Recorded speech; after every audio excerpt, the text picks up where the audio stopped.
Assalamualaikum warahmatullahi wabarakatuh. Waalaikumsalam warahmatullahi wabarakatuh.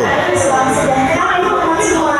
Puji dan syukur marilah kita panjatkan atas kehadiran Allah Subhanahu wa Ta'ala yang telah memberikan segala kemudahan dan kesempatannya sehingga kita semua dapat berkumpul di tengah-tengah teman-teman yang berbahagia.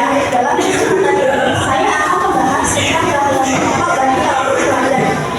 Rokok adalah salah satu perbuatan yang tidak boleh dilakukan oleh pelajar karena dapat menyebabkan berbagai macam penyakit. Dalam satu bulan Ramadan mengandung 9 dari zat kimia beroksisis dan darahnya mengandung enzim juga. Salah satu zat yaitu zat yang merusak gen dalam tubuh. Sedangkan dalam itu dapat memicu berbagai macam penyakit seperti emfisema, bronkitis, radang paru, dan masih banyak lagi. Sementara bahaya yang menimbulkan akibat sehingga menghirup asap rokok secara masif dapat meningkatkan risiko seseorang untuk terkena penyakit paru-paru. Maka dari itu, jika ada teman atau seseorang yang menawarkan kita rokok, jangan mau menerima ajarannya dan sebaiknya kita bernasihat mengenai bahaya rokok bagi masa selanjutnya. Demikian pidato singkat dari saya. Mohon maaf atas segala kekurangan dan kata-kata yang kurang berkenan. Semoga Allah Subhanahu wa Ta'ala selalu melindungi dan membimbing kita semua dalam setiap langkah kehidupan. Wassalamualaikum warahmatullahi wabarakatuh. Waalaikumsalam warahmatullahi. Assalamualaikum warahmatullahi wabarakatuh. Waalaikumsalam warahmatullahi wabarakatuh. Yang saya hormati Bapak Guru dan teman-teman yang saya banggakan. Pada kesempatan kali ini saya ingin berbicara mengenai masalah sampah yang belakangan ini seringkali menjadi penyebab banjir berbagai daerah. Mungkin kita semua pernah menyaksikan atau bahkan mengalami banjir yang merendam jalan rumah atau lingkungan sekitar kita. Salah satu penyebab utama banjir adalah sampah yang dibuang sembarangan, terutama sampah plastik yang menyumbat saluran air atau sungai. Saluran air tersumbat oleh sampah. Air hujan yang seharusnya mengalir dengan lancar menjadi tersumbat.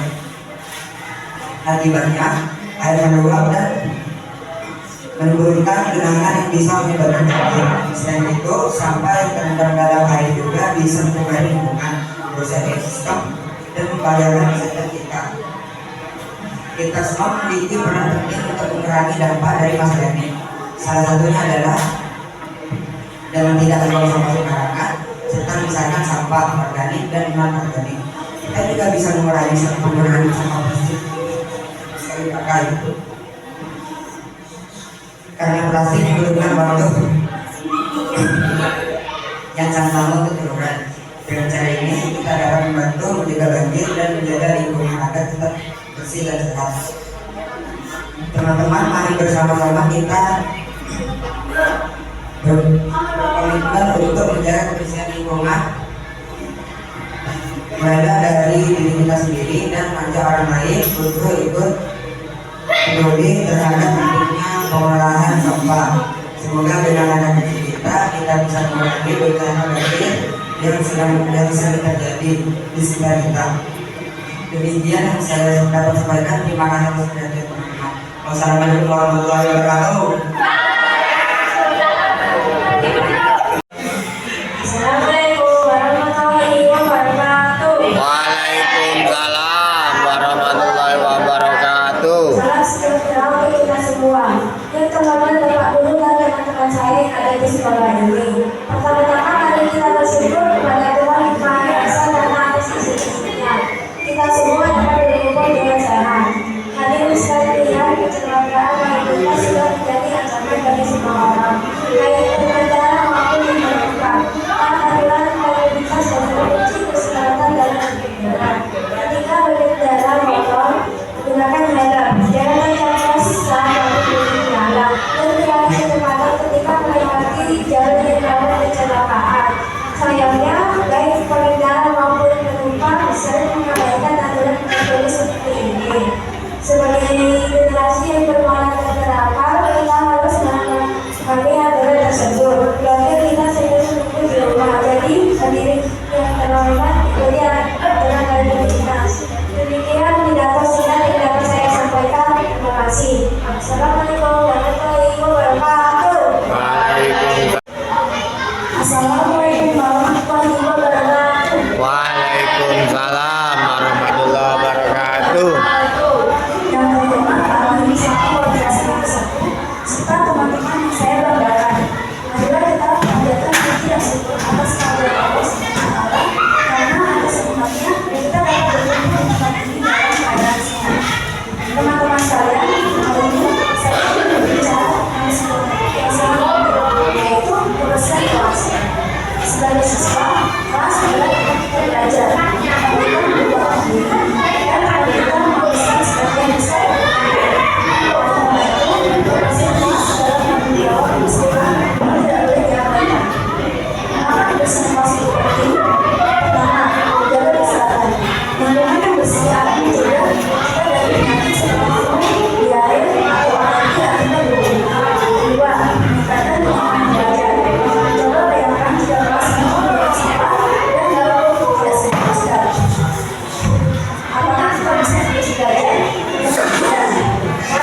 menciptakan suasana yang nyaman sehingga proses belajar lebih menyenangkan. Ketiga, memiliki karakter disiplin dan tanggung jawab. Dengan menjaga kebersihan, kita belajar untuk disiplin dalam menjaga lingkungan dan bertanggung jawab terhadap apa yang kita gunakan. Ini adalah kebiasaan baik yang akan bermanfaat di masa depan. Lalu, apa yang bisa kita lakukan untuk menjaga kebersihan kelas? Pertama, buanglah sampah pada tempatnya. Sekecil apapun sampah jangan dibiarkan berserakan. Kedua, bersihkan meja dan kursi setelah digunakan. Ketiga, jadwalkan kegiatan di kelas dan jalankan dengan penuh tanggung jawab. Tanamkan kesadaran bahwa kebersihan kelas adalah kewajiban semua, bukan hanya tugas subjek atau tugas kebersihan. Teman-teman sekalian, kebersihan kelas adalah cerminan dari diri kita. Kelas yang bersih mencerminkan siswa-siswa yang peduli, disiplin, dan bertanggung jawab. Mari kita bersama-sama menjaga kebersihan kelas demi kenyamanan kita bersama. Demikian pidato dari saya. Semoga apa yang saya sampaikan dapat bermanfaat bagi kita semua. Terima kasih atas perhatiannya, dan saya mohon maaf jika ada kata-kata yang kurang berkenan. Wassalamualaikum warahmatullahi wabarakatuh. Waalaikumsalam. Waalaikumsalam warahmatullahi wabarakatuh. Baiklah, saya akan berpidato tentang motivasi diri. Saya mengucapkan hormat saya kepada Bapak Abdul Rahim dan teman-teman saya yang saya sayangi. Marilah kita panjatkan puji dan syukur kita kepada Tuhan Yang Maha Esa yang selalu memberikan rahmat, karunia, berkatan kepada semua. Salam dan salam terus menerus kita aturkan kepada Nabi Isa Muhammad SAW, junjungan dan pembimbingan. Kita selalu berharap syafaat beliau setelah sangat penting untuk melanjutkan pendidikan ini untuk memperoleh pengetahuan yang dalam tentang hal-hal seperti manajemen bisnis dan keuangan. Serta banyak lagi yang dapat kita pelajari dari khusus. Untuk para pencari kerja yang sudah lama menunjukkan kepada yang amanah yang telah dikirim, mari kita bangkit dari bisnis untuk membangun menjadi memotivasi diri sendiri untuk selalu melakukan hal-hal yang bermanfaat, melakukan hal-hal yang dapat membuat diri kita memperbaiki sebelumnya, dan memberi inspirasi bagi diri sendiri bahwa untuk mendapatkan pekerjaan bukan hanya mengharapkan kerja dari orang lain. Anda harus yakin bahwa Anda mampu menjalani bisnis.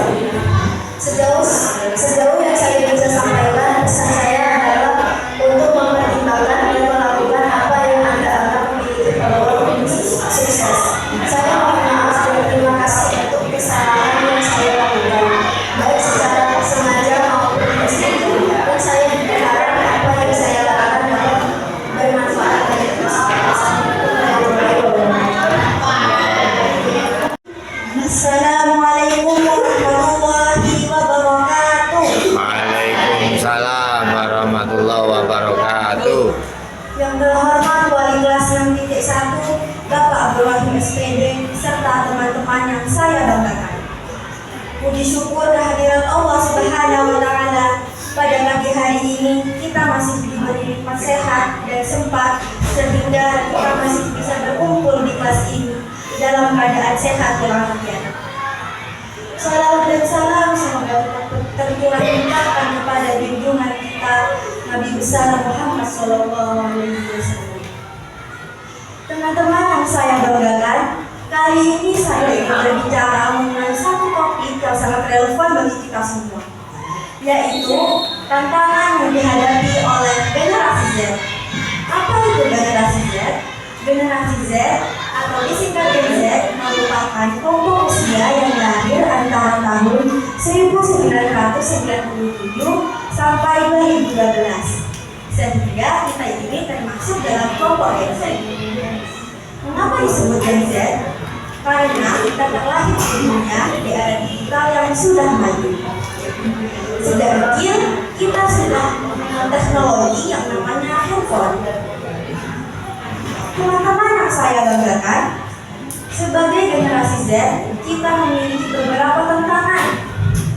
Yang pertama, perkembangan teknologi yang sangat cepat.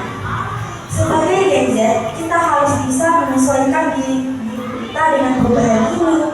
Kita harus tahu kapan kita harus memilah dan memilih informasi, mana yang baik dan mana yang salah.